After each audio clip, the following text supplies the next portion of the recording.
En Zambie, les soutiens de l'opposant Hakainde Hichilema sont inquiets du sort réservé à leur leader, transféré vendredi de la prison de Lusaka à une prison de haute sécurité dans le centre du pays. Au Mali, un quatrième casque bleu a été retrouvé mort après l'attaque contre une position onusienne à Kidal dans le nord du pays, revendiquée vendredi par la principale alliance djihadiste de la région. Et puis 10 migrants sont morts et plusieurs dizaines portés disparus après un naufrage au large de la Libye. Parallèlement, les gardes-côtes italiens ont annoncé avoir sauvé samedi 1650 migrants.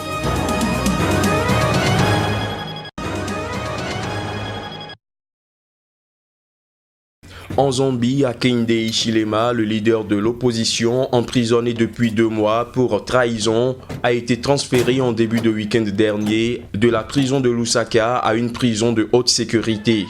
Les avocats de l'opposant jugent illégal ce transfert vers la prison de Mukobeko au centre du pays.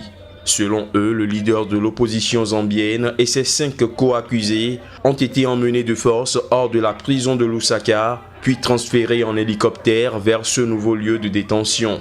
Ils s'inquiètent des mauvaises conditions de détention et d'hygiène dans ce centre pénitentiaire de haute sécurité. Le leader du Parti uni pour le développement national, UPND, a été arrêté au mois d'avril dernier pour avoir entravé le convoi du président Edgar Lungu.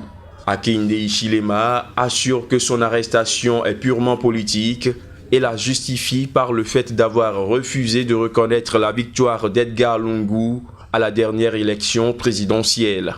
L'opposant sera jugé pour trahison devant une haute cour, une décision annoncée par la justice zambienne, mais contestée par ses avocats. Pour l'instant, aucune date n'a été fixée pour le procès.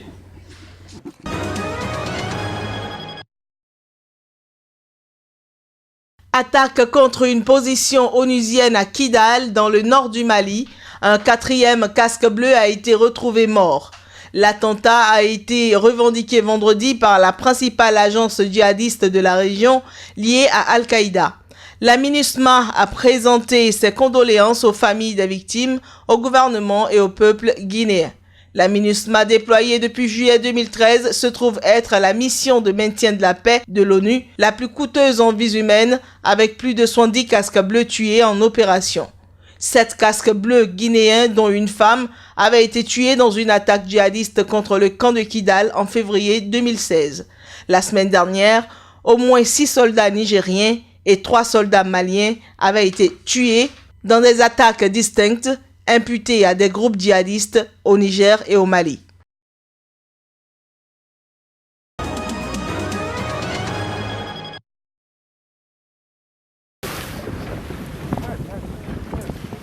Huit migrants au moins sont morts et plusieurs dizaines portés disparus.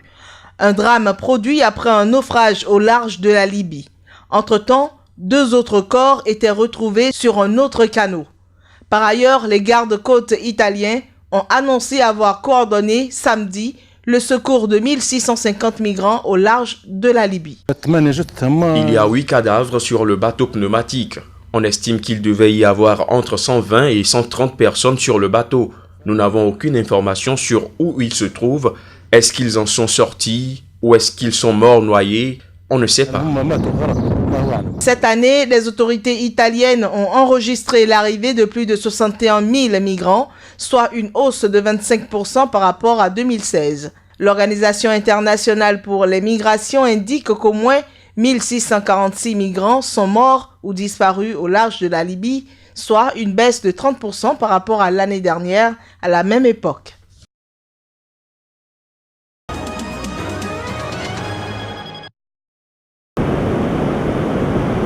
Marée noire, la Côte d'Ivoire s'y apprête. Les autorités ont fait réaliser vendredi un exercice de dépollution grandeur nature.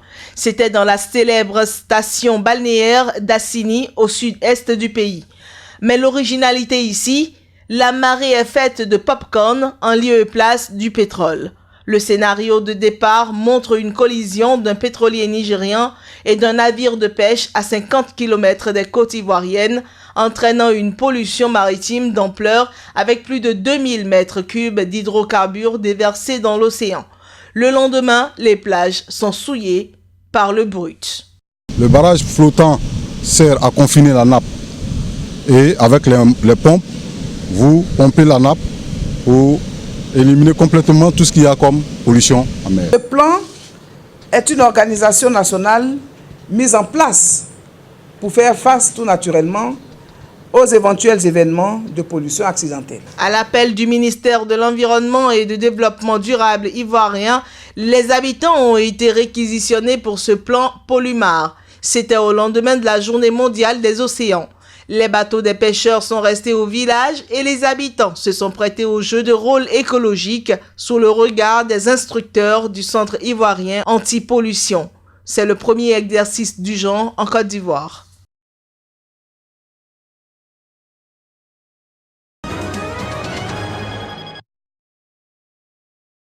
Ils sont sept chalutiers battant pavillon chinois à être arrêtés dans les eaux territoriales sénégalaises dans la nuit de jeudi à vendredi.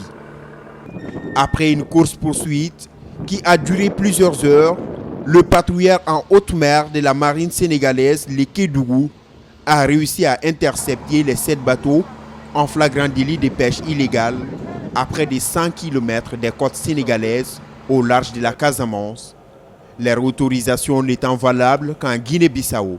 Ils étaient dans les eaux territoriales sénégalaises, donc ils avaient carrément dépassé la bande des 12 000. Donc c'est la limite des eaux territoriales.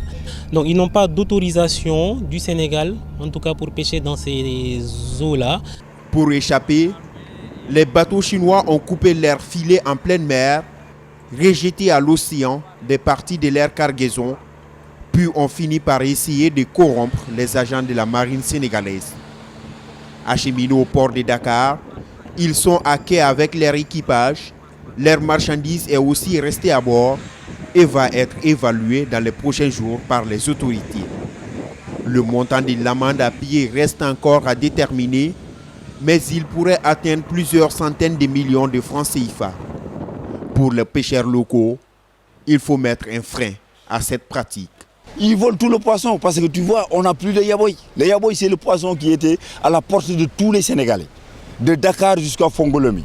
Alors ces gens-là, ils achètent maintenant le poisson qui coûtait 100 francs à presque 500 ou 600 francs. Et même ils ne le voient même pas. Donc dans ce sens-là, s'il y a des bateaux qui viennent pour piller toutes ces ressources-là, là c'est vraiment catastrophique. Les infiltrations illégales des chalutiers dans les eaux sénégalaises sont récurrentes en raison de la surexploitation des zones de pêche guinéennes. Les Chinois, les Russes et les Coréens sont ceux qui pratiquent le plus la pêche intensive dans ces zones.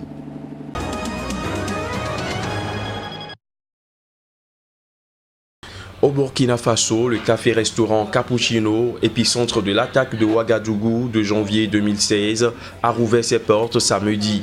C'était en présence des membres du gouvernement, de diplomates en poste à Ouagadougou et d'anciens clients content de retrouver leur cadre de rencontre où les mesures de sécurité sont désormais renforcées. Parce que c'était Cappuccino, c'est un coin convivial où le tout Ouaga se retrouvait ici pour traiter affaires, pour prendre un verre. Donc la disparition, la fermeture de ce café-là avait un peu rendu l'avenue Kwame Nkrumah un peu morose. Donc c'est une nouvelle vie de cette grande avenue qui reprend. Et j'ai connu pas mal de gens qui ont été tués le 15 janvier. Donc en leur mémoire, pour vraiment leur rendre mémoire, leur rendre hommage, je viens aussi aujourd'hui à l'ouverture officielle. C'est un très beau symbole, vraiment magnifique, ça fait plaisir à tout le monde. Et puis ça envoie, pour moi, ça envoie un message, si ce n'est aux touristes, au moins aux habitants de Ouaga, pour dire regardez, en fait les choses ne s'arrêtent pas, n'ayez pas peur, ça recommence. Et, en tout cas, à moi, ça m'envoie un message. Cette réouverture intervient après celle du Splendide Hôtel et du bar Taxi Brousse, également ciblés par l'attaque terroriste du 15 janvier 2016. Les terroristes avaient détruit et incendié une partie du café L'attaque avait provoqué la mort de 30 personnes, parmi lesquelles plusieurs membres de la famille du propriétaire du café Cappuccino. Pour le président de l'association des familles des victimes des attentats, cette réouverture est le symbole d'une certaine résilience et d'une volonté des Burkinabés d'aller de l'avant malgré le terrorisme. Cela montre que les personnes victimes des attentats sont résilientes et peuvent quand même rebondir face aux différents obstacles, aux différentes douleurs morales, physiques, intellectuelles et voire financières. Mais aussi, cela appelle les uns et les autres à être plus regardants vers l'avenir. Ce n'est pas parce qu'on est en face du terrorisme qu'il faut baisser les bras. Les premiers cafés seront servis aux clients à partir du 15 juin prochain.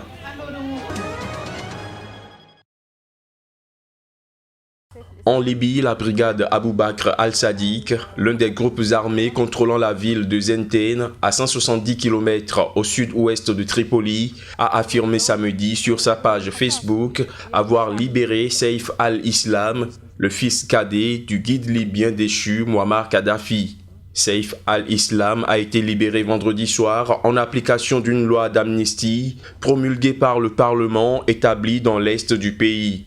Le même groupe armé avait fait une annonce de libération similaire en juillet 2016, mais celle-ci avait été ensuite démentie par les autorités de la ville. Cette fois-ci, un communiqué estime qu'il est désormais libre et a quitté la ville de Zenten. Le fils de l'ex-guide libyen fait toujours l'objet d'un mandat d'arrêt de la Cour pénale internationale qui le recherche pour des accusations de crimes contre l'humanité commis pendant les 8 mois de révolte ayant conduit à la chute et à la mort de son père Muammar Kadhafi en 2011. Rappelons qu'il avait été condamné à mort en juillet 2015 par un tribunal de Tripoli pour son rôle dans la répression meurtrière de la révolution de 2011.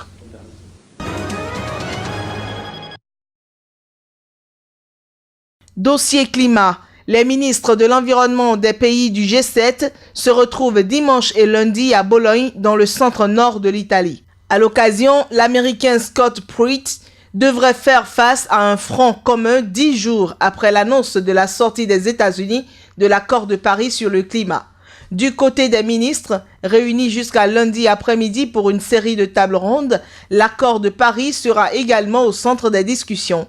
Il s'agira de voir si les États-Unis ont plus de choses concrètes à proposer. Mais les échanges s'annoncent difficiles. Scott Pruitt est le choix controversé de Donald Trump pour diriger l'Agence de protection de l'environnement. Il a été l'un des partisans les plus fervents de la sortie de l'accord, qu'il juge mauvais pour les États-Unis. Il se peut que la délégation menée par Pruitt se contente d'émettre des réserves sur certains points de la déclaration. Ils peuvent aussi tout bloquer de manière frontale, ce qui serait une première, auquel cas le communiqué final émanerait uniquement de la présidence italienne.